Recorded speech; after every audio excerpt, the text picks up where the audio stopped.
I was a student in electrical engineering at the University of Colorado, my friends and I noticed that the university was about to have a contest for student government. Well, our reaction to the student government is that the members of the student government were always making promises, but were not really delivering on them. So we thought it would be a good idea to have a student political party that would absolutely guarantee to keep up to its campaign promises. We called our party the Promise Nothing Party, and by promising nothing, we could guarantee that we would live up to our campaign platform because we didn't promise anything. Well, the student election was held, and much to my surprise, I was elected to the student government. And I was appointed Commissioner of Men's Welfare by the chairman of the student government. When I went to the first meeting of the student government, I entered the room and I noticed seated at the table was an extremely attractive young lady.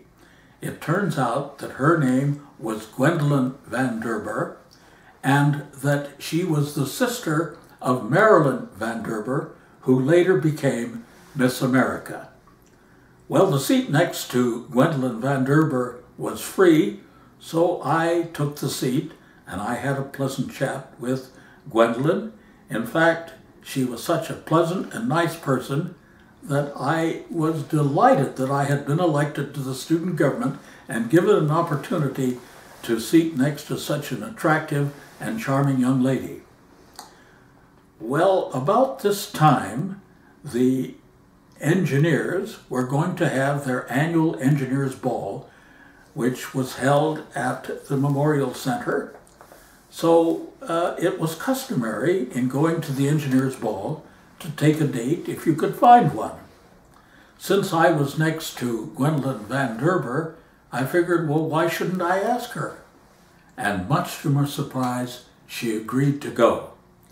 Well, when we arrived at the memorial where the ball was being held, all of my professors came running over to be introduced to my date. And I explained to them that she was not my girlfriend, she was just my date for the engineers ball.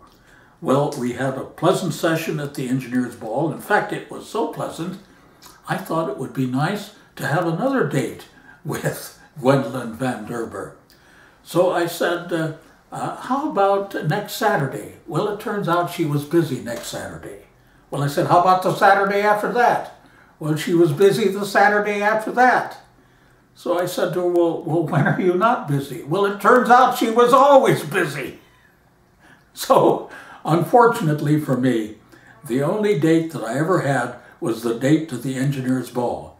But I remember it very fondly, and if I had another opportunity to ask Gwendolyn Van Derber to go to a dance, I would do so with great pleasure.